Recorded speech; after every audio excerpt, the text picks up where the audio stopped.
Ser podcast. Estás escuchando el Abierto de Hoy por Hoy. Cada día analizamos las noticias más relevantes de la actualidad, las claves políticas, económicas y sociales, con las voces de los protagonistas y los distintos puntos de vista de nuestros tertulianos. Tiempo para el análisis, tiempo para el abierto. Estamos a miércoles y parece que lo hago adrede, Elisa de la Nuez, buenos días. Pero hay sesión de control al gobierno y tú vuelves a estar aquí sentada, que el otro día dijiste, me hace sufrir, no me acuerdo cuál fue la expresión que tú utilizaste, pues hoy vuelve a haber sesión de control. Sí, ya me he dado cuenta. Buenos días lo primero y efectivamente hoy me toca sufrir otra vez. Creo que el miércoles que viene, en la semana que te voy a intentar poner otro día, gracias, para que no tengas que vivir este calvario. Hoy hay sesión de control al gobierno y vamos a escuchar de nuevo, yo creo y supongo que sin sorpresas, porque evidentemente los temas van a ser los mismos que todos los miércoles en la sesión de control, pero como mínimo vamos a escuchar ese intercambio de palabras entre el presidente del gobierno y el líder de la oposición. En el abierto también esta mañana José María Lasalle. ¿Qué tal? Muy buenos días. Muy bien, buenos días. Y en nada saludamos a Joan Subirats, que estará en Radio Barcelona. ¿Está ya? Sí, Joan, hola. Hola, Joan. Hola, ¿qué tal? Buen ahí día. está, Joan. Yo creía que te estabas resistiendo como hay sesión de control, ¿no? por no pasar por este trago. Pero yo creo que está bien que además lo contemos y lo demos, porque también así los ciudadanos saben un poco en qué se ha convertido una sesión de control que debería, y esto lo hemos hablado muchas veces aquí, que debería utilizarse, bueno, pues para pedir al gobierno respuestas a temas muy concretos. Es posible que hoy sobrevuele el tema de la vivienda, pero que al final se convierte sobre todo en una exhibición de unos y otros, de a ver quién grita más o quién la dice más gorda, sobre todo en ese intercambio por parte del líder de la oposición, de Alberto Núñez Feijóo. Vamos a abrir ya el análisis y lo vamos a hacer con un tema que destapamos aquí en la cadena SER, que es la crisis de los cribados en Andalucía, los cribados del cáncer de mama. Esta tarde, a las 4 de la tarde, hay un pleno en el Parlamento andaluz dedicado monográficamente a esto. Ahora vamos a ir a ello, pero primero la secuencia de ayer. Porque ayer por la mañana les contábamos que las mujeres afectadas por los cribados, las mujeres que están juntas en esa asociación que hemos conocido a raíz de todo esto, que se llama AMAMA, ayer denunciaron que al ir a consultar su historial en la web habían desaparecido imágenes de las mamografías que les habían hecho y de las que estaban esperando una respuesta. Muchas de ellas iban a buscar esta imagen de las mamografías porque las necesitaban, porque ante la falta de respuesta por parte de la sanidad pública, por parte de la Junta, bueno, habían optado por ir a un médico privado, pero necesitaban la imagen de esas pruebas que les habían realizado. Y algunas de ellas dijeron, al ir a buscar esas imágenes, al ir a buscar esas mamografías o esas ecografías, han desaparecido de la web. En otros casos, lo que les pasaba es que notaban que había habido alguna modificación en su historial. Pidieron la intervención de la Fiscalía. Y la respuesta que dio la Junta después de esta denuncia de AMAMA, la respuesta que dio el nuevo consejero de Sanidad, hombre de máxima confianza del presidente andaluz, Juanma Moreno, fue esta. Desde el cariño, desde la mayor cercanía y solidaridad, le digo a la Asociación de Mujeres de Sevilla, la Asociación de Mujeres Mastectomizadas de Sevilla, que por favor deje de lanzar infundios y que deje de intentar desprestigiar al sistema público de salud y a los profesionales que trabajan en el Servicio Andaluz de Salud. Antonio Sanz es el nuevo consejero de Salud, el que tomó el relevo de la consejera anterior, que recordemos en este programa acusó a las mujeres de AMAMA de manipular. Bueno, pues ayer su relevo, el consejero Antonio Sanz, desde el cariño, eso sí, pero les decía que estaban lanzando infundios. Bueno, esto era ayer a mediodía, pues a última hora, pasadas unas horas, la Junta de Andalucía admitió que era cierto, que es verdad que hay historiales modificados, sobre todo que hay historiales de los que habían desaparecido estas mamografías, estas imágenes. Radio Sevilla, Diego Suárez, buenos días. Buenos días. ¿Qué explicación da la Junta para la desaparición de estas mamografías? Pues un fallo informático, una caída puntual del sistema en la plataforma Clic Salud que la Junta atribuye a la sobrecarga por el incremento de mujeres que accedieron a consultar sus pruebas después de esa denuncia de AMAMA en la Fiscalía. Sin embargo, la Junta en su cuenta de la red social X reconocía ayer que la desaparición de pruebas venía produciéndose ya en los últimos días. Para AMAMA es la prueba evidente de que la Junta pretendía sustituir el diagnóstico de prueba sospechosa por el de prueba probablemente benigna, lo que,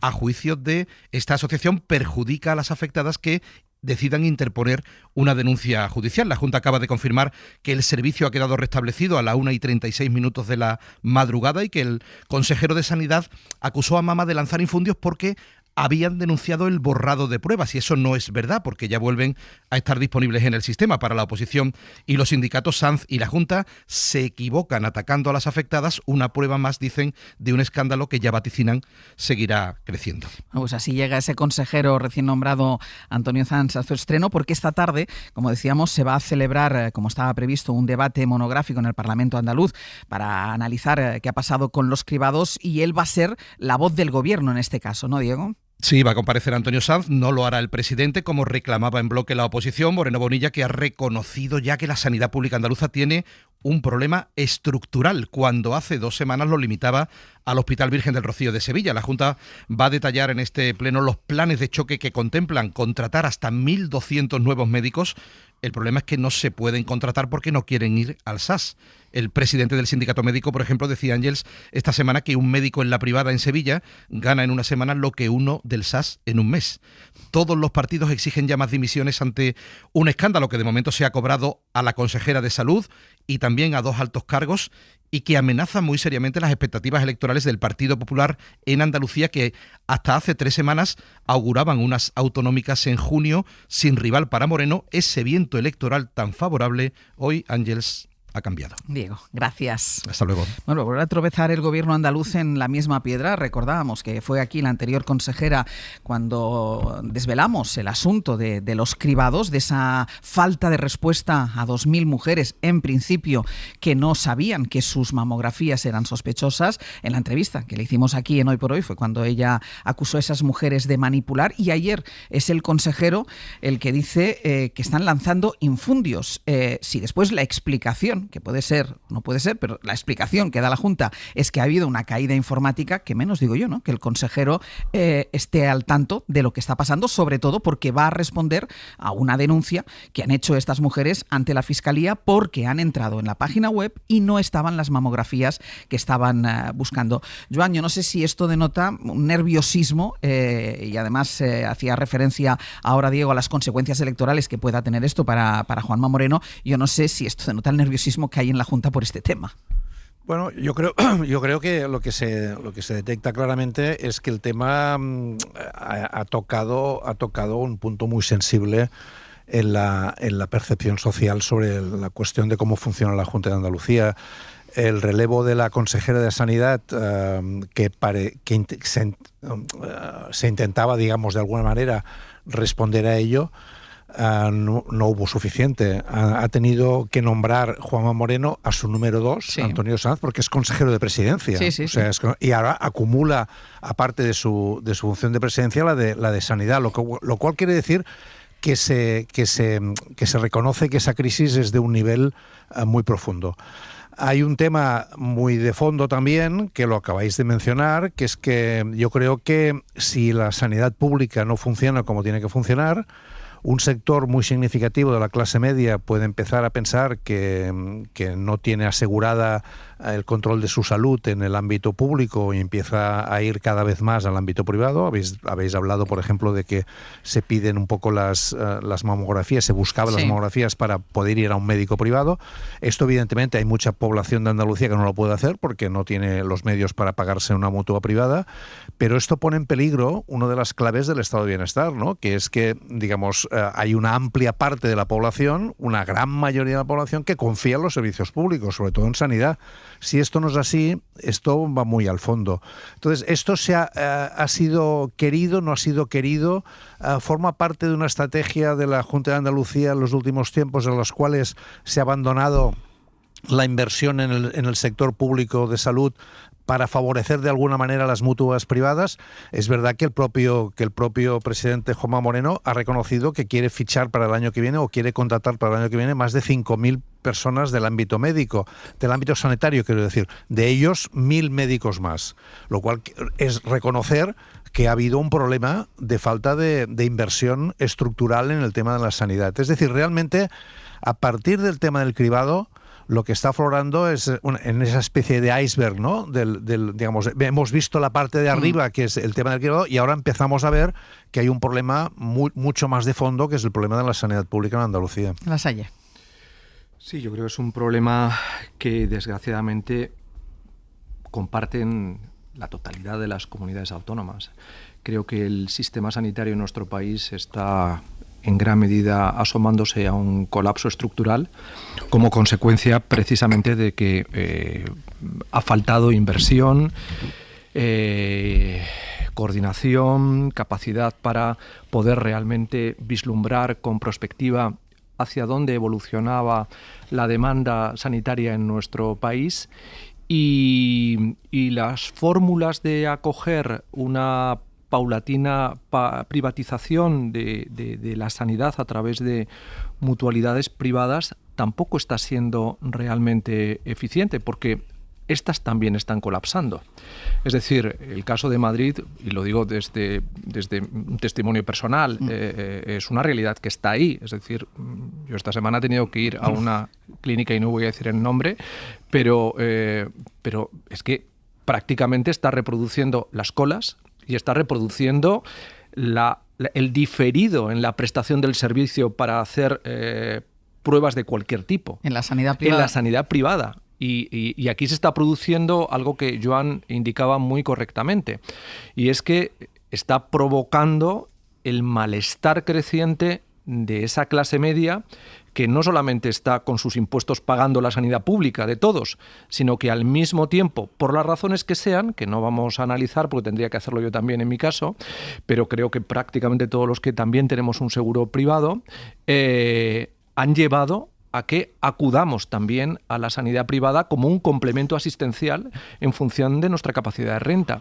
Y esto es lo realmente problemático, porque no solamente se está generando desigualdad, sino que es que se está generando un colapso sistémico que es consecuencia probablemente de una falta de adecuada prospectiva a la hora de evaluar correctamente cuál era el horizonte al que nos asomábamos a través de un sistema universalizado de salud, que es un presupuesto indispensable de un estado del bienestar, pero al mismo tiempo de los problemas que plantea, que sean probablemente las comunidades autónomas quienes tengan que estar gestionando cotidianamente con sus presupuestos y con su capacidad presupuestaria también la inversión en este tipo de infraestructuras, que por la propia naturaleza de las mismas es cada vez más compleja de llevar con una mirada muy localizada y muy pegada al territorio, sobre todo cuando la calidad de determinados equipos técnicos, cuando la coordinación de determinados servicios o se coordina o los costes estructurales se incrementan, etcétera, etcétera, etcétera. Yo creo que aquí haría falta que realmente un ministerio como es el Ministerio de Sanidad, que en parte se limita a una gestión por arriba del conjunto de nuestra sanidad, viera cómo sus competencias, pero eso implica entrar en el modelo constitucional, etcétera, debería también ir pensando en cómo afrontar, como se vio con el tema de la pandemia en su momento, que para problemas que ya son sistémicos hace falta también soluciones sistémicas que implican, evidentemente, una implicación del gobierno del Estado. Sí, yo por mi parte en la misma línea, ¿no? La reacción, digamos, de una gran torpeza, porque es evidente que lo primero que tiene que hacer, y más un consejero que llega al puesto después de la dimisión del anterior, es enterarse de lo que está pasando, cosa que, oiga, pues si hay una asociación que dice que no están las mamografías, pregunte usted qué pasa con eso, ¿no? Antes de salir a decir que si hay infundios, en fin, eso es lo primero. Segundo, una cosa que conviene recordar, que es que el tema de los datos son datos públicos y, por tanto, una explicación de por qué unos datos no aparecen es algo obligatorio para alguien que maneja datos públicos. Pero bueno, lanzado eso, y estoy de acuerdo que el nerviosismo político, yo creo que el tema de fondo es el que ha comentado también José María, ¿no? Es que estamos hablando de un problema estructural y no solo de la sanidad andaluza, ya nos gustaría, sino en general de todas las comunidades autónomas, que viene motivado por la demografía. Esto es muy claro, es decir, tiene usted una población mucho más envejecida y tiene usted mucho más población. Esto evidentemente presiona al sistema nacional de salud. salud. Claro, que esto te pille de nuevas es lo que llama mucho la atención, porque como tantas otras cosas, esto son cosas previsibles. ¿Qué pasa? Pues que efectivamente esto no se improvisa de la noche a la mañana. 5.000 médicos no te salen debajo de las piedras. Esto te guste o no te guste. Por tanto, tenemos un problema a corto plazo clarísimo. Incidir también en la falta de confianza que pueden tener, no digo las clases medias, todo el mundo en una sanidad que tiene este tipo de problemas. Y con respecto a lo que decís de los seguros médicos, totalmente de acuerdo. Es que efectivamente los seguros médicos también se colapsan, porque claro, la población, digamos, que se lo puede permitir, va pasando de un lado a otro. Y como digo, que los médicos no se improvisan ni son más. Por lo tanto, un problema estructural, de acuerdo que hay que, digamos, que darle la importancia que tiene, y no tiene una solución a corto plazo. Esto es como la de la vivienda. Me temo que mañana no vas a tener la sanidad pública funcionando como debería, y algo que, de nuevo, llama la atención que no se haya visto venir, porque claro, la demografía es la que es. No se haya visto venir. Yo recuerdo, perdona, Joan, ahora voy contigo, pero recuerdo antes, cuando sucedió toda la pandemia, que se cuestionó el momento en el que estaba la situación sanitaria, esas primeras declaraciones de intenciones por parte del gobierno, por parte también de las comunidades, de decir, hay que hacer, yo recuerdo una frase, yo la he repetido aquí 1000 veces, del propio Pedro Sánchez, diciendo, habrá que hacer un libro blanco sobre la sanidad. O sea, en aquel momento ya nos dimos todos cuenta de que la sanidad iba a tropezones, o sea, que iba funcionando, pero que tenía muchos problemas. Ese fue el gran toque de atención. Es verdad que fue a partir de una pandemia, pero es que desde entonces, ahora, no ha pasado prácticamente nada. Déjame que haga tanto Joan como Lasalle quieren hablar. Hago una pausa, que a la vuelta voy con ellos. El Abierto. Ser podcast. En el Abierto, Joan Subirats, José María Lasalle, Elisa de la Nuez. Enseguida les doy la palabra tanto a Subirats como a Lasalle, que querían hablar. Hablábamos del problema estructural de la sanidad a partir de la crisis de los cribados en Andalucía, pero quiero añadir una sola cosa, porque además, como Lasalle apelaba al papel que podría jugar o que debería pensarse jugar el Ministerio de Sanidad, recordar que el Ministerio de Sanidad, a partir de esta crisis de los cribados, ha pedido a las comunidades autónomas, saber dónde están los problemas, exactamente los problemas estructurales, en cuántos lugares puede estar ocurriendo lo mismo o parecido a lo que está pasando en Andalucía. Ayer les contábamos que hay 4 comunidades del Partido Popular que no quieren compartir los datos con el Ministerio de Sanidad. Mariola Lourido, buenos días. Buenos días, Ángeles. Hoy ya sabemos que todas las comunidades del PP han pactado oponerse a enviar información al Ministerio. El Gobierno dice que puede ser porque los datos son malos, y además entra la Asociación Española contra el Cáncer, que denuncia precisamente que lo que está faltando son datos. Sí, las comunidades del PP utilizan en las cartas, no con mayor o menor dureza en el tono, los mismos argumentos para no enviar a Sanidad los datos sobre los cribados, que si es competencia exclusiva autonómica, que si el Ministerio no tiene desarrollado el sistema informático, que si no tienen claro los indicadores que tienen que enviar. Y luego está la arremetida contra Mónica García, que lleva días denunciando que la crisis de Andalucía es la consecuencia del modelo del PP, de la privatización y la falta de inversión sanitaria, y la acusan de hacer política y de querer fiscalizar su trabajo, como dicen Valencia, a lo que Madrid añade también lo de manosear los datos. Ante esta estrategia coordinada, pues el Gobierno cree que no mandan la información porque los datos de los cribados son malos. Pilar Alegría. ¿Qué problema tienen las comunidades autónomas con la transparencia? ¿Por qué no quieren dar esos datos? ¿Acaso es que no son datos buenos? Y sinceramente ese oscurantismo nos preocupa mucho, pero nos preocupa mucho sobre todo porque estamos hablando de la salud de muchas mujeres. Andalucía, Ángeles, es la más suave en su carta, aunque también habla de utilización partidista, y su consejero es el único que pide a la ministra de Sanidad que convoque un consejo interterritorial. El caso es, como decías, que la Asociación Española contra el Cáncer lamenta la ausencia de un buen mapa estadístico sobre los cribados y la realidad del cáncer. Isabel Orbes, la directora general. Llevamos mucho tiempo hablando de la falta de datos en nuestro país, falta de datos públicos, falta de datos accesibles, falta de datos comparables y falta de datos actualizados. Para conseguir la equidad de todos los españoles, todos tenemos derecho a tener la misma sanidad, independientemente de donde estemos y de nuestro código postal. Y para demostrarlo, la asociación cuenta que en su plataforma Más Datos Cáncer solo han podido recoger 69 indicadores de los 159 posibles, es decir, solo un tercio y además muy parciales. Ante este enfrentamiento entre Sanidad y las comunidades del PP, exige consenso y compromiso a todos los políticos en torno a este asunto de los datos del cáncer y de los cribados para la detección precoz, porque dicen salvan vidas. Mariola, gracias. A ti, hasta luego. Joan, ¿qué querías hablar? Sí, bueno, todo esto pone de relieve lo que decía un poco antes, ¿no? Decíamos los tres, ¿no? Pero esta idea un poco del iceberg, ¿no? O sea, por arriba hemos visto lo de los cribados y empieza a aflorar el conjunto de problemas del sistema. Yo creo que hay un tema demográfico, lo decía Elisa, que es importante. Tenemos un sistema pensado para agudos y cada vez tenemos más crónicos.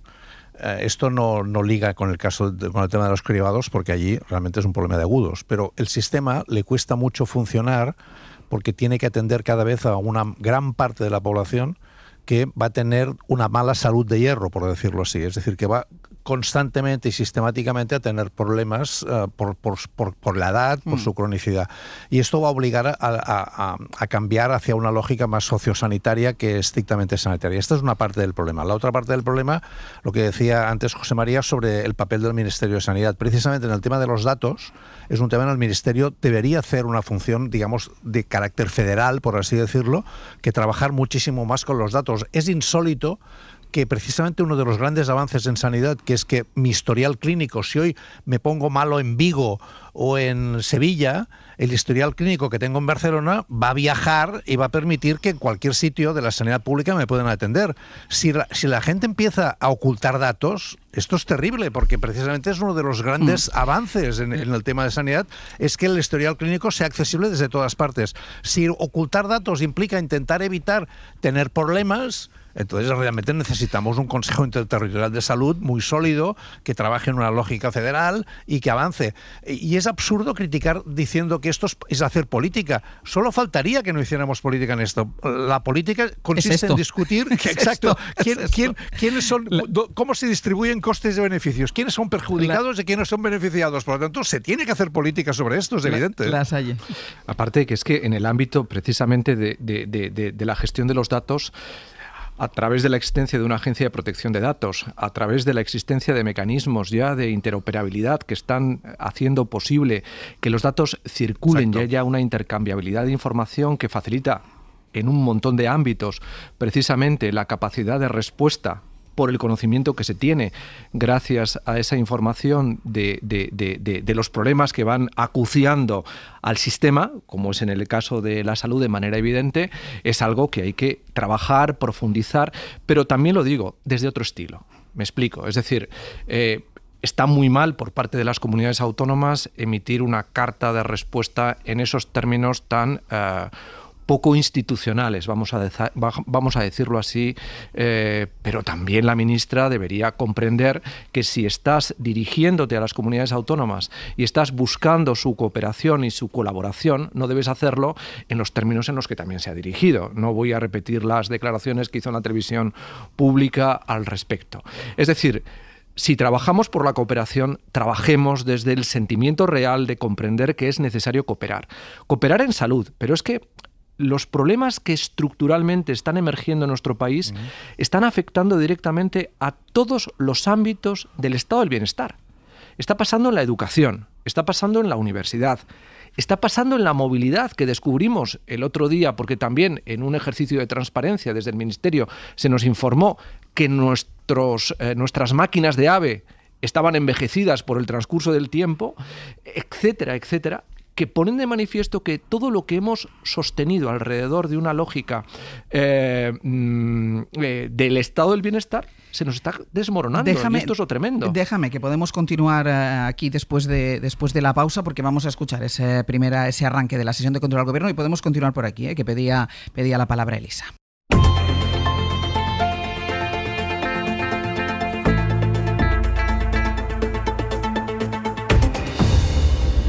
escuchar el sonido ambiente como todos los miércoles, casi todos los miércoles, de la sesión de control al Gobierno en el Congreso de los Diputados, a punto de empezar, con todos estos temas. De momento lo que hemos puesto nosotros sobre la mesa es la crisis de los cribados, la crisis en la sanidad andaluza, que de alguna manera demuestra la crisis estructural de la sanidad. Está también el tema de la vivienda, ese propio enfrentamiento que hay entre los socios de Gobierno por la gestión que está haciendo la ministra de Vivienda, pero también evidentemente la corrupción, con las novedades sobre el caso Ábalos y la participación de Leire Díez. Vamos a ver qué de todo esto sale en esta sesión de control y sobre todo en esa primera pregunta que van a poder escuchar del líder de la oposición al presidente del Gobierno. Los escaños, vamos a reanudar el pleno.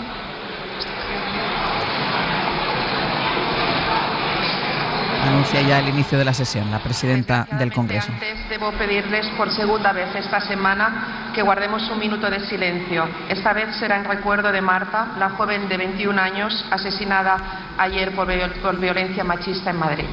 Ayer les contábamos precisamente la detención de la expareja de la última mujer asesinada en Villaverde, asesinada a puñaladas en la misma habitación en la que se encontraba el bebé de 15 meses que tenía la mujer junto con su presunto asesino. El asesino fue detenido ayer y pasa a engrosar, Marta, la lista de mujeres víctimas de la violencia machista este año. Este minuto de silencio que se repite en demasiadas ocasiones en el Congreso de los Diputados. Recordemos que Marta estaba acogida al sistema Biogen, aunque con riesgo bajo, y es verdad que había habido denuncias, estaba en el radar del Biogen, pero esto no fue suficiente para que su expareja, para que su exmarido la asesinara a puñaladas el lunes pasado en Villaverde. Así pues, nuevo minuto de silencio en el Congreso de los Diputados por una nueva muerte por violencia machista, un nuevo asesinato por violencia machista en España. Muchas gracias. Después del minuto de silencio, dará inicio esta sesión. Con las preguntas dirigidas al Gobierno conforme al orden remitido por el mismo. Las primeras preguntas van dirigidas al señor presidente del Gobierno. La primera la formula el diputado don Alberto Núñez Feijóo, del Grupo Parlamentario Popular, que tiene la palabra cuando quiera.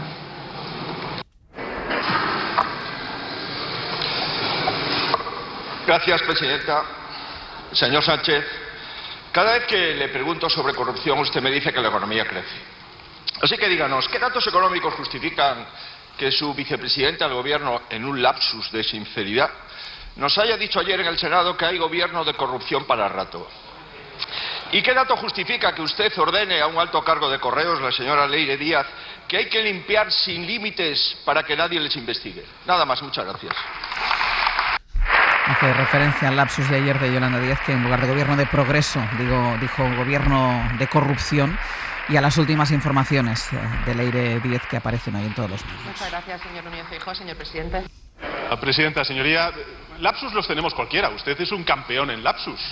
Señoría, o es que cuando usted dice que Huelva está en el Mediterráneo, o que Orwell escribió su obra 1984 en 1984 y no en 1949, no es un lapsus, sino incultura.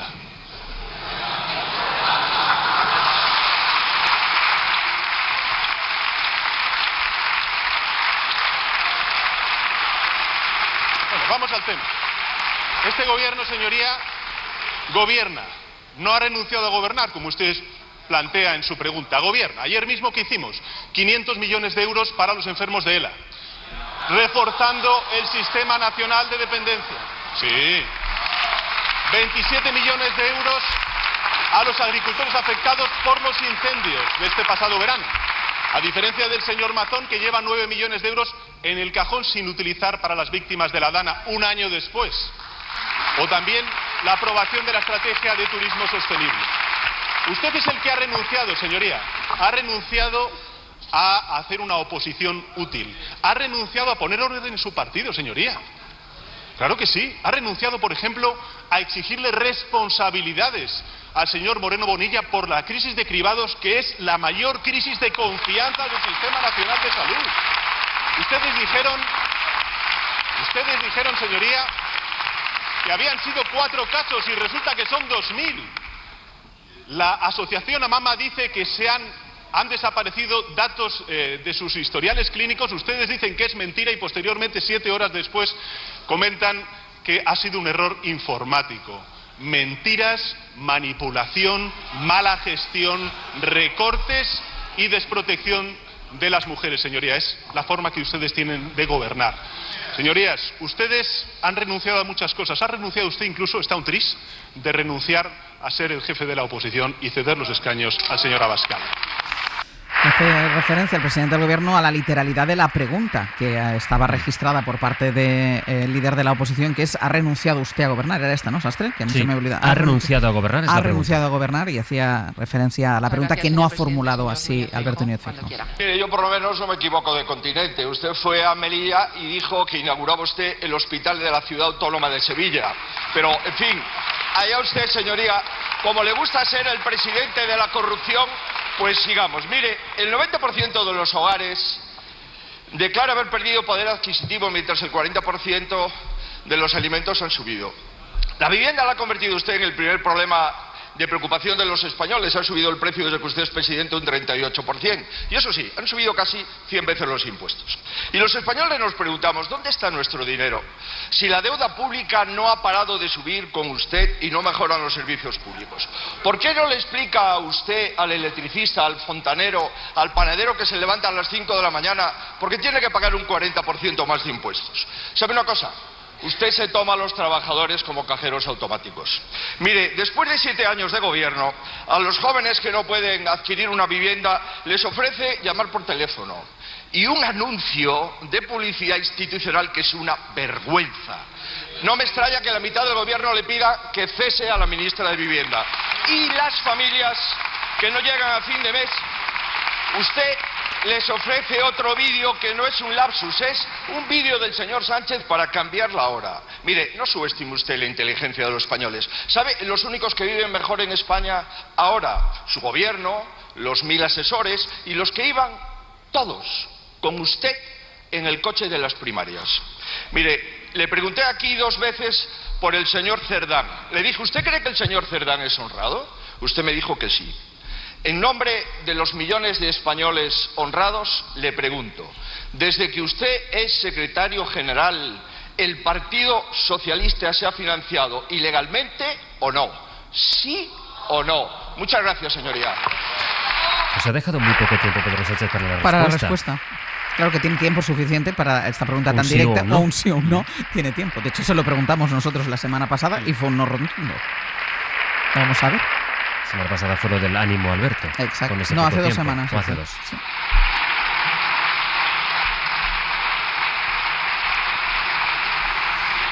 Y se repite, como cada sesión de control, el aplauso largo de la bancada popular.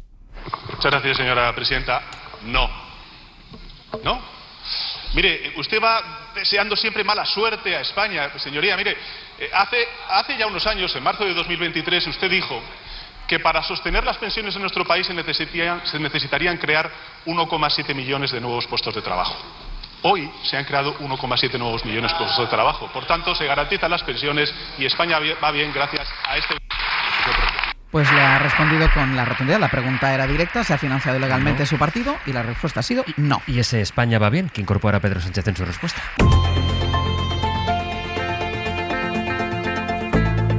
El Abierto. Ser podcast. En El Abierto, Joan Subirats, José María Lasalle y Elisa de la Nuez, en esa especie de realidad paralela que sabíamos que íbamos a vivir, de lo que estábamos hablando aquí y lo que después pasa en esa sesión, al menos en el primer cara a cara entre Alberto Núñez Feijóo y el presidente del gobierno. Es verdad que después hay fuerzas políticas que sí van a lo concreto sobre la gestión del gobierno, que es de lo que se trata una sesión de control al gobierno, de fiscalizar lo que hace el gobierno y preguntar por los asuntos que realmente preocupan a la gente. Y eso me lleva a retomar la conversación que manteníamos aquí a partir de algo que ha dicho José María Lasalle, que me parece muy importante, y es hablado de la necesidad de algo que parece imposible, visto lo visto, esa necesidad de cooperar en los ámbitos del estado del bienestar. Y ponía el ejemplo de la sanidad, de la educación, con el tema de las universidades, por ejemplo, de la vivienda, de la que hablaremos ahora. Y tú querías hablar, Elisa. Sí, yo sobre todo completar un poco el tema de los datos, ¿no?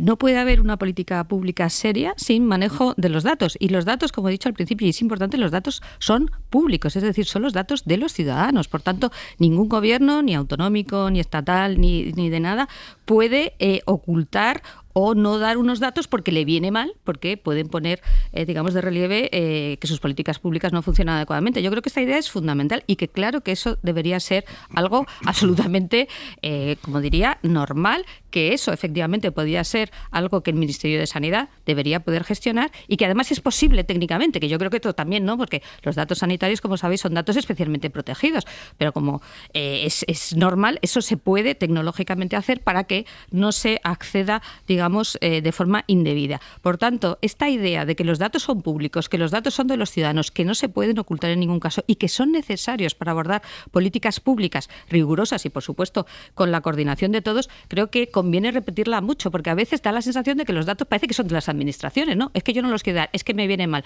Yo llevo muchos temas de transparencia y siempre que hay resistencia a dar los datos está públicos... ese punto de rebelión de las comunidades, en este caso de las comunidades del Partido Popular. En este caso, pero que lo que quiero decir es que siempre que hay resistencia a dar datos públicos, y lo conozco, digamos, por mi vida profesional, es porque hay algo que no les viene bien o que quieren ocultar o que mejor prefieren que no se sepa, ¿no? Y entonces yo creo que esta idea, trasladarla, es muy importante. Los datos son públicos, son de los ciudadanos y son la base para poder hacer políticas públicas rigurosas y serias.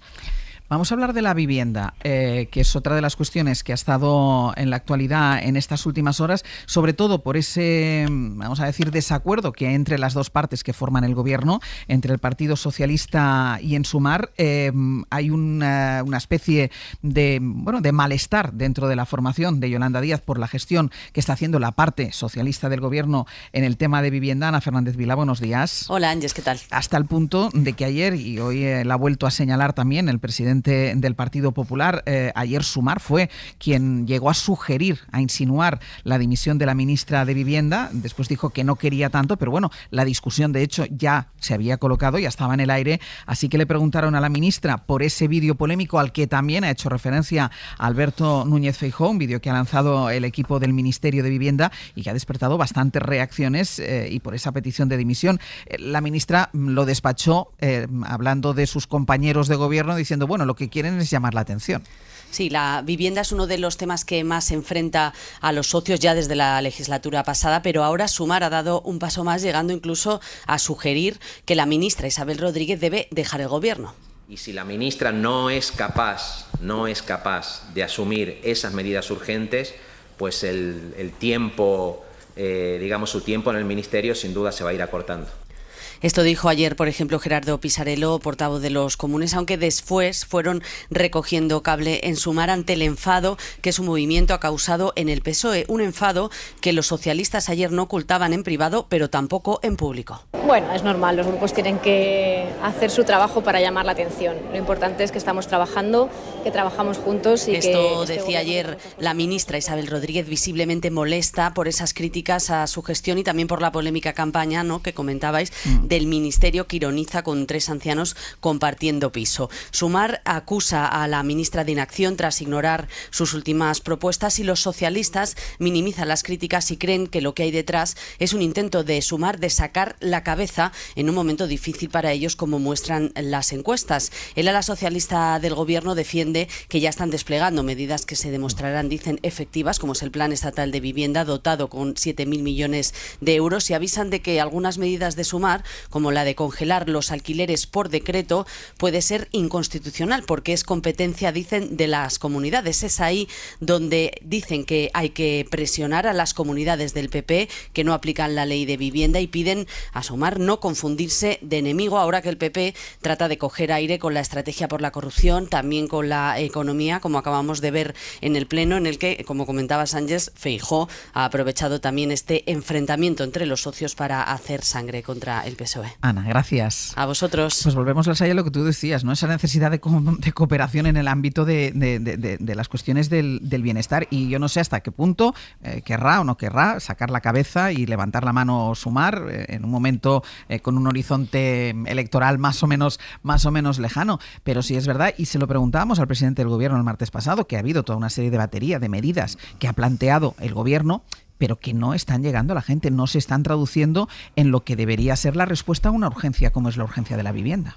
Claro, pero la vivienda, como pasa con la educación, como pasa con la movilidad, como pasa con la salud, son conquistas del Estado social y democrático de derecho que han sido de alguna manera el soporte del Pacto Capital-Trabajo que ha hecho posible que las economías desarrolladas socializaran o mutualizaran la prosperidad. Y esto se está, de alguna manera, también pues desmenuzando en un día a día donde la gente, no solamente la clase trabajadora, sino también las clases medias, en su sentido más amplio, experimentan que esa realidad se les va complicando cada vez más. Y en el caso de la vivienda, si antes hablábamos de que es imprescindible la cooperación entre dos administraciones, como son la administración autonómica y la administración del Estado, en el caso de la vivienda ya implica a la política en general, porque es la administración local, la administración autonómica y la administración del Estado. Es decir, las tres administraciones, con independencia del color político, y aquí ya en el ámbito municipal entramos en el mosaico de colores, no son capaces de ponerse de acuerdo a la hora de tratar de racionalizar el problema de los precios, el problema del suelo, el problema de las licencias, es decir, todo lo que hace realmente una madeja inextricable la gestión de algo tan básico como es la vivienda y que está afectando a todo el mundo.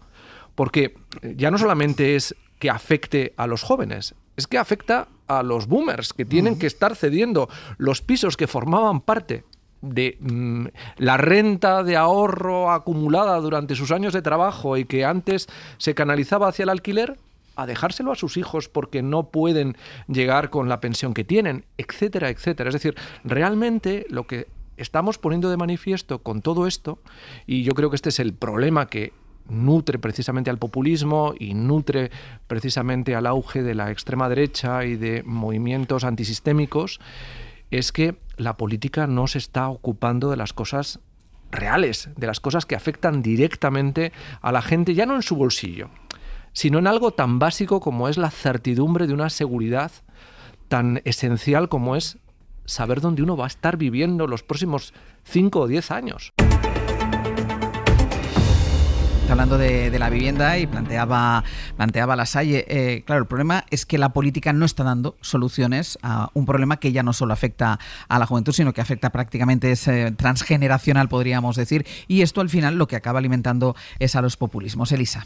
Sí, no, totalmente de acuerdo. Además, claro, como esto de nuevo es un problema que no se puede solucionar a corto plazo, sino a medio plazo, que exige coordinar a todas las administraciones públicas, que además una cosa que me gustaría resaltar es que está muy diagnosticado dónde están los problemas. Es decir, que tampoco es que tengas que ponerte ahora a hacer el libro blanco. Se sabe más o menos, o se sabe bastante bien, cuáles son los problemas, los cuellos de botellas, la falta de vivienda en el mercado. Claro, la sensación es que mientras tú o los expertos o la ciudadanía están con un problema muy real, los políticos están, pues lo que estábamos comentando, que si un vídeo, que si un teléfono, que si dimitan a la ministra, y tú dices, bueno, pero esto realmente no se dan cuenta de hasta qué punto esto supone un fracaso no solo del estado del bienestar, sino un fracaso de la democracia, que es como mucha gente lo vive. Si una democracia no es capaz de dar respuesta a problemas tan importantes como poder disponer de una vivienda digna, mucha gente se plantea si realmente la democracia es el sistema. Y no lo digo por decirlo, es que esto se lo he oído a gente joven diciendo, hombre, es que a lo mejor en otro tipo de sistemas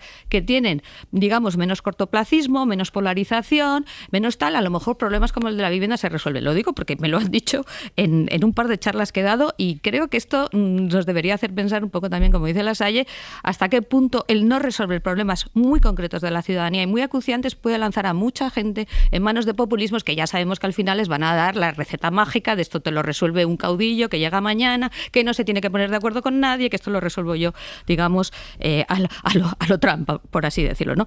Y creo que es muy importante que los políticos se den cuenta de hasta qué punto la gente está enfadada por este tipo de cosas, porque está muy enfadada, y que no pueden salir a decir que llevamos mucho tiempo trabajando en esto. Oiga, mire, ¿cómo que lleva mucho tiempo trabajando en esto? Este gobierno lleva 7 años, sin abordar el problema. El tema de la inversión en vivienda social, que ha desaparecido prácticamente, ¿no? No se construye vivienda social, no se construye vivienda en general. Y luego, es verdad que hay algunas medidas que pueden ser, que pueden ayudar, pero que no van a resolver el gran problema. Me refiero, por ejemplo, a todo el tema de los incentivos fiscales para primeras compras de vivienda, porque claro, el problema es que la gente puede no tener, esa posibilidad de acceder a una primera compra, el tema de limitar los alquileres,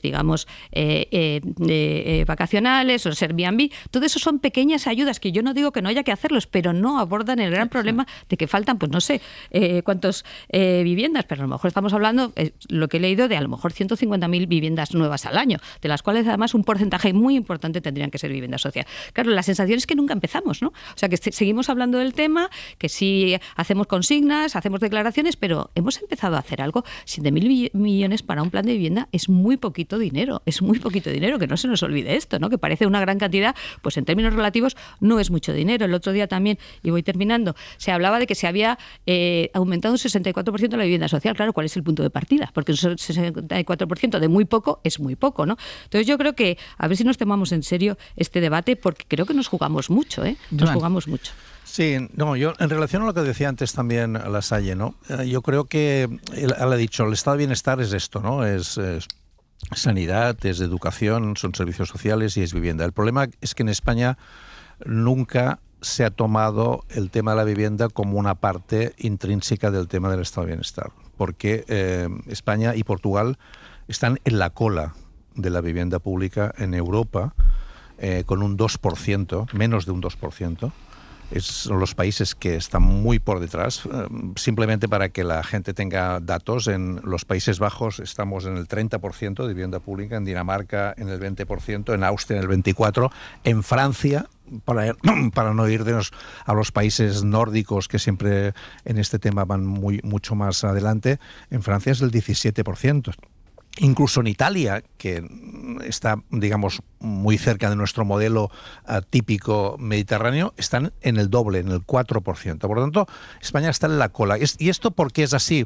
Porque nunca se ha tomado en serio este tema, porque había un modelo de vivienda basado esencialmente en la propiedad privada de la vivienda. Incluso yo recuerdo, y creo que no me equivoco en esto, que, por ejemplo, los sindicatos, UGT y comisiones, durante un tiempo construían vivienda pública en terrenos públicos donde se les cedía, hacían una cooperativa para el acceso a la vivienda y cuando tenían construido el edificio lo dividían en propiedad horizontal, porque ese era el modelo. Ahora, en Barcelona, el 40% es vivienda de alquiler y el 60% es de propiedad privada. Está cambiando mucho el sistema y los jóvenes tienen mucha dificultad por el cambio demográfico también, que ha hecho, afortunadamente, que la gente se muera mucho más tarde. Entonces, la circulación de viviendas es más lenta y hay menos gente que tenga acceso a vivienda. Por lo tanto, este es un tema clave. Las encuestas últimamente dicen que es el primer problema detectado por los españoles, el 20%, y hay un 40% que lo ponen entre los 3 primeros problemas. Por tanto, es un tema de una urgencia brutal. Evidentemente, no se construyen las viviendas públicas en 2 días. Este es también el otro gran tema. Es decir, esto es lento, pero es que se debería hacer una batería de temas. Por ejemplo, ¿qué se ha hecho? El otro día, aquí en tu programa, Àngels, el presidente dijo que en Cataluña y en Barcelona ha empezado a cambiar el tema y que se nota que hay un menor aumento de los precios, etcétera. Bueno, se han hecho políticas bastante significativas allí que en otras partes de España, que yo sepa, no se han hecho. Por ejemplo, políticas de tanteo y retracto. La posibilidad de que la administración pública compre edificios, ¿no?, en zonas tensionadas y, por lo tanto, en vez de esperar a que se construya el edificio, puedan comprar ese edificio si hay más de 10 viviendas, creo recordar, etcétera, etcétera. Si es una zona tensionada, etcétera. Hay posibilidades de mejorar muchísimo, por ejemplo, la normativa. Hay cada vez más gente que vive sola en los pisos. Estamos hablando de un 20-25% de personas que viven solas en las casas. En muchas de esas casas a lo mejor se podría hacer una división de esas viviendas. Es un problema burocrático muy significativo. Se podría trabajar sobre esto. Es decir, yo creo que o nos ponemos en serio en este tema o realmente la capacidad, digamos, de dar respuesta a lo que decíamos antes, a esa idea de que la democracia no es solamente votar cada 4 años, sino que también se preocupe, como dice la Constitución en el artículo 9.2, los poderes públicos removerán los obstáculos que impidan que la libertad y la igualdad sean efectivas. O nos ponemos a hacer que la democracia cumpla las promesas, o es evidente que hay muchos incentivos para decir que esto no funciona. Sí, vamos totalmente de acuerdo. Yo creo que este es el gran problema que tenemos ahora mismo sobre la mesa, que la viabilidad del sistema democrático está comprometida porque no estamos siendo capaces de dar respuesta a los problemas reales que la gente experimenta y que experimenta además desde un punto de vista emocional, porque proyectan sobre ellos una ansiedad. El caso de la vivienda es claro, porque hablamos de una tensión de precios, pero nos obligamos de que hay una tensión emocional que está operando sobre la gente joven, sobre la gente mayor, que realmente está presionando el conjunto del sistema y que es sincera, es decir, nace de un malestar, de una preocupación que la política gestiona desde el argumentario, pero el argumentario en el sentido más literal del término, con lo cual la sensación que a nivel de narrativa se da entre lo que los políticos proyectan como solución y lo que la gente vive cotidianamente en su vida es de una desproporción tan enorme que la solución más sencilla es directamente acusar a la política de no estar a la altura de las circunstancias. Y esto es lo que verdaderamente debería hacernos ver que una parte muy importante, y siento tenerlo que decir porque parece que estás dando argumentos precisamente al populismo, es que la política no está sabiendo dar respuesta a los problemas reales. Y es tan fácil bajar a la tierra, porque uno de los problemas que ves es precisamente la transformación que el Parlamento, que las Cortes, todos los miércoles trasladan a la opinión pública, que es un plató televisivo de polarización. Y es algo que realmente la gente siente como ajeno a su propia cotidianidad, cuando debería ser realmente el espacio en el que los problemas se ponen sobre la mesa desde otra mirada, desde otra actitud, desde otra forma de ver la realidad. Pues no. Vemos a unos señores trajeados, que evidentemente no están cotidianamente asomándose a la realidad de las cosas, que manejan además el argumentario político para explicar esos problemas. Pues hombre, realmente lo estamos haciendo realmente mal. Sí, no, yo quería también, en el mismo sentido, efectivamente, esa distancia que tú bien dices emocional, ¿no? Entre lo que escuchas, lo que dicen los políticos, y luego una sensación que yo creo que también es demoledora, que es la sensación de que siempre se busca eludir las propias responsabilidades y echar la culpa al otro, ¿no? Lo hemos visto, por ejemplo, con los incendios. Esto es que a la gente le enfada muchísimo, ¿no? Esa sensación de, en vez de vamos a juntarnos y ver cuáles son los problemas, que insisto, están muy diagnosticados, tampoco tenemos que reinventar la rueda, también lo decía Joan, ¿no? Hay cosas que funcionan, oiga, pues empiece a aplicarlas, aunque sean, digamos, aunque lleven un tiempo, pero claro, la sensación es que todo va de decir, no, la culpa son de las comunidades del PP, no, la culpa es del gobierno, no, la culpa es del que pasaba por allí. Claro, el enfado que eso produce cuando tú tienes un problema muy real, insisto, también lo de los incendios de este verano, de que la principal preocupación del político no sea arreglarte el tema, sino a ver si puedo eludir mi responsabilidad, echárselo al de al lado, a ver si el otro es mejor o peor que yo. Es que yo creo que no nos damos cuenta, y como bien dice José María, esto no es un problema de ser antisistema o no, es que estás generando una sensación de que el sistema no funciona. Y ojo, porque siempre vienen los demagogos de turno, los populistas de turno, para aprovecharse de esa sensación que es muy real y que está provocada también por una actuación muy clara en el sentido de quitarse o de echar balones fuera. Entonces, yo cada vez te dicen, no, es que estas cosas fomentan el populismo, ¿no? Lo que fomenta el populismo es esta realidad, que es la sensación de que la gente no, o los políticos no están haciendo nada para mejorar la vida real de los ciudadanos. Y como dice José María, y que al final esto es una batalla de argumentarios que está completamente alejada de la sensación que tiene la ciudadanía, ¿no? Debería haber también una cierta capacidad de entender que en el tema de la vivienda no se resuelven los temas de un día para otro. Esto también es muy importante, ¿no? Y dar esa sensación de que realmente las dos partes o las diversas partes que hay en cualquier comunidad autónoma, ayuntamiento, en el Estado, las diversas perspectivas políticas, digamos, sean serios en el diagnóstico. Esto no se resuelve en 2 días. Uh-huh. Esto es complicado.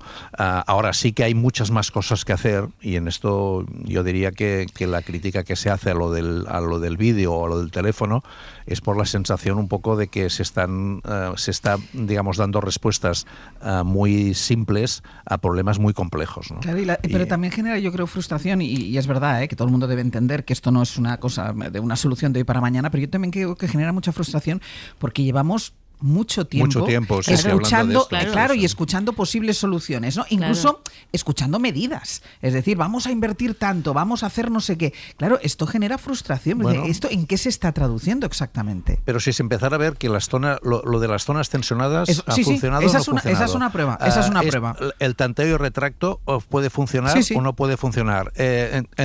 Vamos a congelar lo que pasa que los alquileres, pero entonces, ¿sí o no? Pero Joan, entramos en el otro terreno, es decir, las zonas tensionadas funcionan. Barcelona es un ejemplo de ello. Las comunidades del Partido Popular no lo aplican, la ley de vivienda. Es decir, que volvemos otra vez al bucle eso, a la rueda del hámster. Sí, pero yo quería insistir en que esas medidas, que no digo que no funcionen, pero son medidas que no van a solucionar el gran problema de falta de vivienda. Es que yo creo que hay que repetir esto muchas veces. Tú lo decías antes, 7.000 millones. Claro. Ayer había un artículo en El País donde hablaba de la comparación, ¿no? Claro. Se necesitan 5 veces más de recursos que esos 7.000 a eso me millones. refiero. Entonces, yo creo que también conviene recordar, estoy totalmente de acuerdo, esto no se soluciona de la noche a la mañana, pero esto no se soluciona con inversiones de 7.000 millones. Y yo creo que a poco que hagas números, la gente también dice, oiga, esto no es lo que necesitamos, ¿no? Entonces, también yo creo que, como bien dice Áñez, el tema de la frustración que puede generar cuando tú ves el importe que se destina a esto que es tan prioritario para los ciudadanos y, sin embargo, dices, oiga, esto es muy poquito dinero en comparación con lo que se necesita. El 0,2% del PIB, cuando la media en Europa es del 0,7%. Cierro ese tema contigo, Lasalle. Pero fíjate, o sea, hace 10 años éramos 45 millones de españoles. Ahora somos 49, a punto de llegar a los 50, entre comillas. Es decir, en 10 años hemos crecido en 10 millones en 5 millones de personas. Millones, sí. Es evidente que si no construyes viviendas para estos 5 millones nuevos de personas que están viviendo en nuestro país, pues tienes un problema. Y no es un problema que puedas decir, es que no he tenido capacidad para proyectar una perspectiva que me permitiera vislumbrar que lo que no era un problema acuciante se iba a convertir. Hombre, han transcurrido 10 años. Ha habido 2 gobiernos de distintos colores. En las comunidades autónomas y en los ayuntamientos se han producido alternancias todavía más importantes.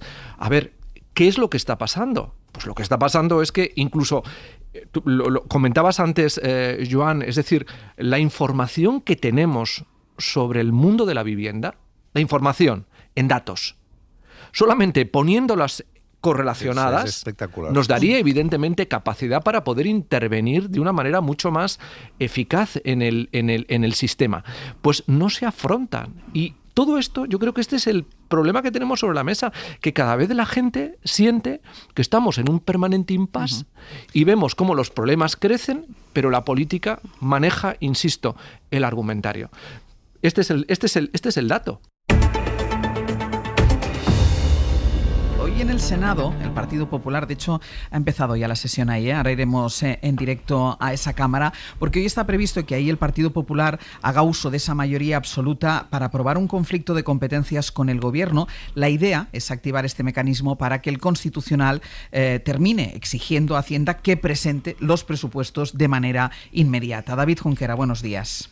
Hola, buenos días. Eso es lo que se espera para hoy, insisto, ahora enseguida nos vamos al Senado, pero la sesión de ayer, allí en la Cámara Alta, también dio mucho que hablar, sobre todo por algo que se ha comentado en la sesión de control al Gobierno, que son el lapsus de la vicepresidenta del Gobierno, que aprovechó la bancada popular para atacar al Ejecutivo. No hacía falta ser un gurú, un spin doctor político que los llaman ahora para saber que Feijóo iba a usar hoy el regalo.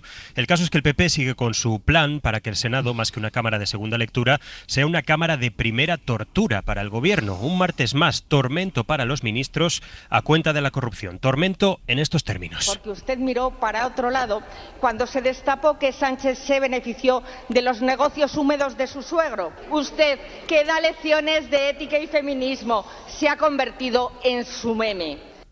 No sabía Alicia García que por una vez iba a dar en el blanco, que el PP iba a tener en un instante material para toneladas de memes. La vicepresidenta Díaz cometió un error que envalentonó al centenar largo de senadores populares. ¿Usted se acuerda, señora García, de una frase que profirió alguien en España que decía: el dinero público no importa, que no es de nadie? Fue un dirigente del Partido Popular Realmente lo dijo Carmen Calvo cuando era ministra con Zapatero. El caso es que ese error fue el caldo de cultivo, el chup chup, que precedió a otro peor. Y señora García, queda gobierno de corrupción para rato. Sigan así, que no llegarán de corrupción para rato. Sigan así. Tan fuera de sí estaba la bancada del PP, había que verles las caras y el aturdimiento de Yolanda Díaz, que el presidente de la Cámara, el popular Pedro Rollán, tuvo que hacer algo que no hace habitualmente. Señoría, ruego a la bancada del Grupo Parlamentario Popular que guarden el decoro que corresponde en la Cámara. Llamar al decoro a los suyos, que no obstante se siguieron relamiendo toda la sesión. Este es Monago. Queda gobierno de corrupción para rato. Reconozco, señora Robles, que eso no lo va a poder superar. Y así en cada pregunta, hasta una docena, casi todas realizadas por senadores del PP, que tiene una mayoría apabullante en la Cámara. A pesar de eso, Rollán no vería mal tener algún escaño más. Fijaos justo con quién se equivoca. Corresponde formular la siguiente pregunta, igualmente dirigida al señor ministro del Interior, al senador del Grupo Parlamentario Popular, Gordillo Moreno. Mixto, señor presidente, Grupo Mixto de Vox. Buenas tardes.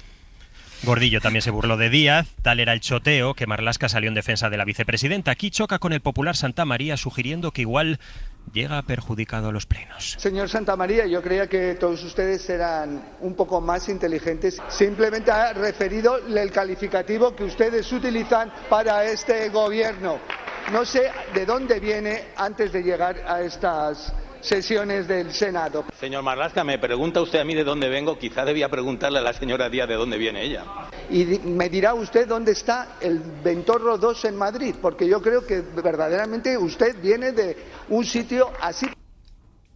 Marlaska aludiendo a Mazón vía Ventorro. Por su parte, Bolaños le recordó al PP que tiene a unos cuantos acusados sentados en el último banquillazo Gürtel. Dígame algo de los 20 de 25 que han reconocido en sede judicial que robaron. Militantes, colaboradores, trabajadores del Partido Popular.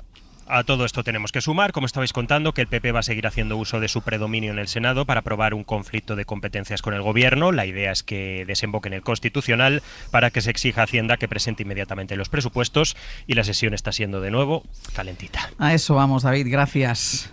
Gracias. Porque tampoco está pareciéndose mucho a la sesión de ayer, en ese debate que hay ahora mismo en el Senado. Julia Molina, buenos días. ¿Qué tal? Buenos días. Sí, cuéntanos. Sesión muy bronca en el Senado. El presidente de la Cámara, Pedro Rollán, ha llamado al orden 2 veces a la senadora socialista Lirio Martín, que ha aprovechado la intervención para arremeter contra el Gobierno de Castilla y León, a quien acusa de incumplir la Constitución en sus propios presupuestos autonómicos. Rollán la llamaba al orden por desviarse del debate. Vamos a escucharlo.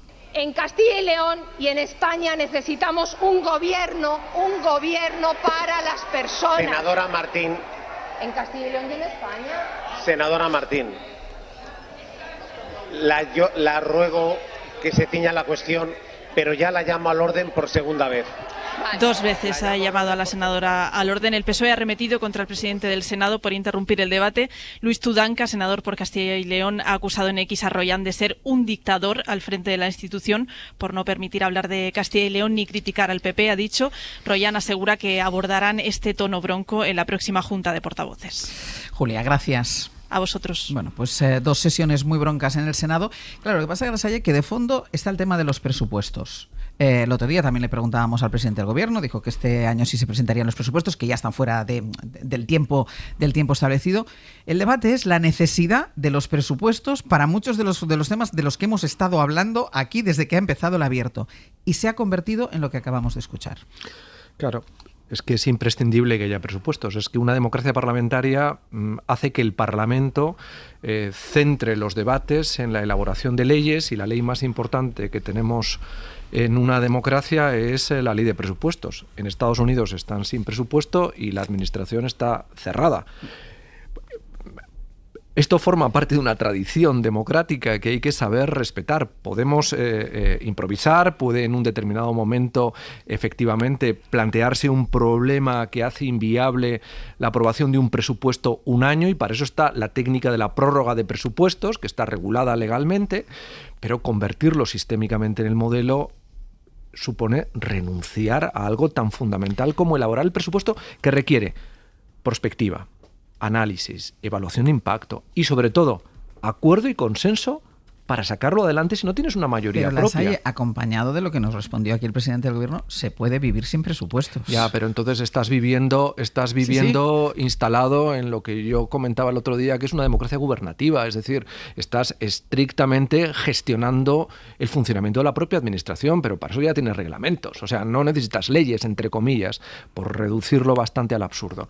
Este es el drama que estamos viviendo. Frente a problemas realmente acuciantes, un gobierno que renuncia a hacer lo más importante, que es pensar cómo va a gestionar el año que viene con los recursos que el Estado tiene, los problemas que afectan a todos.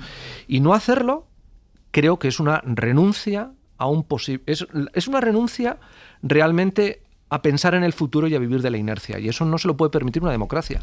Sí, yo quería completar, claro, es una obligación constitucional, es una obligación democrática. Y esto liga con el espectáculo del Senado, que estaba diciendo, hoy no he sufrido tanto en el Congreso, pero he sufrido mucho con el Senado. Así que, era porque no te fueras a casa tranquila. Efectivamente, yo creo que lo habéis hecho aposta. Pero bueno, en cualquier caso, la idea de un conflicto, en este caso, de competencias para llegar al Tribunal Constitucional, creo que técnicamente no se sostiene porque nadie piensa que una obligación constitucional, e insisto, democrática, no se vaya a cumplir. Es que son cosas que, digamos, al legislador constituyente no se le ocurre, porque es tan básico que si yo no tengo mayoría para aprobar unos presupuestos, más allá, por supuesto, de temas puntuales, adelantos electorales, tal, es que no puedo gobernar. Y esto de se puede vivir sin presupuestos, la pregunta es, ¿y de qué manera se vive sin presupuestos? Que lo hemos comentado aquí también, ¿no? Si te pido brevedad. Sí, no, yo diría que la situación se arrastra desde hace tiempo, ¿no? Es obvio. Lo que pasa es que al mismo tiempo no podemos prescindir este debate como si estuviéramos hablando en abstracto de una situación hipotética que sucede en un país.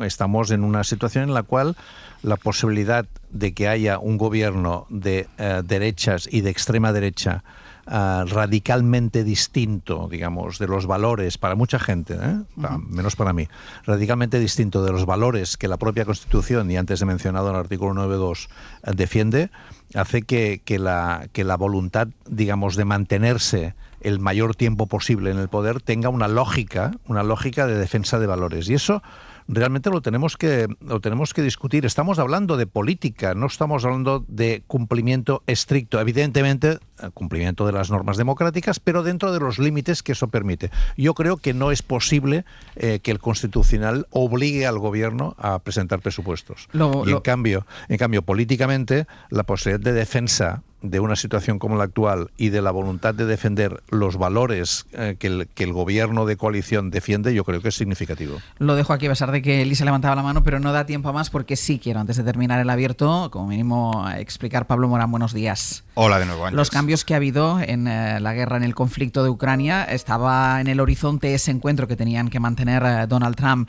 y Vladimir Putin en Budapest, en suelo europeo. De momento ese encuentro no se va a producir porque dice Trump que no tiene sentido verse ahora mismo con el mandatario ruso. Cuéntanos cuáles son las novedades. Exacto, todos apuestan por congelar ahora mismo el frente, tal y como está el frente en Ucrania, todo salvo Moscú, que considera que congelar el frente sería una oportunidad para el rearme de Ucrania, según el ministro de Exteriores Sergei Lavrov. Dice que supondría olvidar las raíces profundas del conflicto, que son las condiciones que siempre ha planteado Putin para someter a Ucrania. Así las cosas, la administración Trump ha visto que Putin no tiene ninguna voluntad de parar. Y el presidente dice ahora que no quiere perder el tiempo en una reunión estéril. Lo dice 5 días después de anunciar en público esa cita con Putin en Budapest.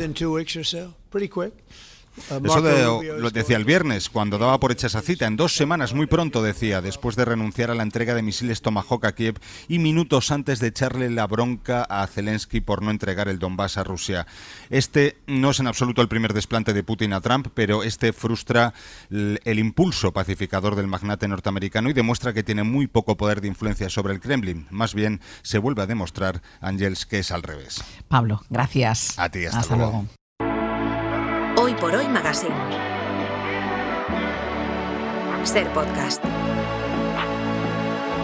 Llega al club con el combo, rápido, largo y lejos, se pintaban los labios y la... Venga, que vamos terminando el abierto, luego se quejan Pepe Rubio y Sergio Castro, buenos días. ¿Qué tal? Buenos días. De que no tienen tiempo para contar todo lo que han estado trabajando durante las últimas horas. Vale, a partir de unos instantes vamos a tener Rincón y la Esquina, como todos los miércoles, con Manuel Delgado y Marta Sanz, y vamos a tocar a zafarrancho de limpieza en casa. Vale. Vamos a ver las estrategias de cómo limpiamos, de cómo lo hacemos. De si dedicamos un día. Un día, muchos, si transigimos con la persona que tiene que ayudarnos o no. Eso nos da una idea. 900-100-800. Queremos historias sobre sus pequeñas intransigencias a la hora de limpiar y poner en orden su hogar. Esas cosas que quieren que se hagan solo como usted quiere y que no soporta que se las cambie. También puede llamar a esa otra persona y decir: no soporto la tiranía en la que vivo, porque me he acordado, Ángel, de que hace 1 año y medio una oyente, para quejarse de su marido y de su obsesión por la limpieza, dijo esta frase que yo apunté en su momento, que soy un periodista global: es una virtud molesta, mi marido es una virtud molesta a los ojos de un ser normal. Eso sí, también nos vale como historia. Es verdad. Manías con la limpieza. Si ustedes dedican un día, que pasa el día que se levantan y les toca limpieza, venga, hoy zafarrancho de limpieza en el Rincón y la Esquina. 900-100-800. Y en el viaje de ida viajamos a una mujer que seguro que a la Salle le va a encantar. Si no la conoce, cuando lo escuche le va a encantar. Mercedes Pinto es una escritora canaria, activista cultural y feminista, la primera que puso cara a los malos tratos en España. Ajá. Delante de toda la Casa Real el año 1923, se enfrentó a Primo de Rivera y por eso tuvo que huir de España. Y hizo toda su vida, es una estrella en toda Latinoamérica. En España la estamos conociendo ahora, es la gran estrella, mujer de la Edad de Plata española. Pues el viaje de ida. Y cerramos el programa con otra mujer. Hoy en la charla nos visita Lauda Ruiz de Azúa, con su última película, Los Domingos, se estrena este viernes. Es la Concha de Oro en el Festival de Cine de San Sebastián, que nos cuenta la historia de una joven de 17 años que da a conocer a su familia, a su entorno más próximo, su decisión, la que parece ser, que puede ser su decisión, de procesar, porque esto lo he mirado, profesar como monja de clausura, que no sabe muy bien si es recibirse como monja de clausura, si es profesar como monja de clausura. Lo que antes era meterse a monja. Meterse a monja también. Hombre, no. Pero dicho así. Pero era más así, ¿no? Era más exacto. Vale, venga, pues ya. Vale, y ahora que te quedan 50 segundos. 50 segundos, Sergio, nos queda. ¿De qué queréis que hablemos? No, claro, es que me has dicho corre, que no me da tiempo, Venga, Joan Subirats, José María Lasalle, Elisa de la Nuez, hasta la semana que viene. Hasta la semana que viene, hasta luego. Hasta luego. Para no perderte ningún episodio, síguenos en la aplicación o la web de la SER, Podium Podcast o tu plataforma de audio favorita.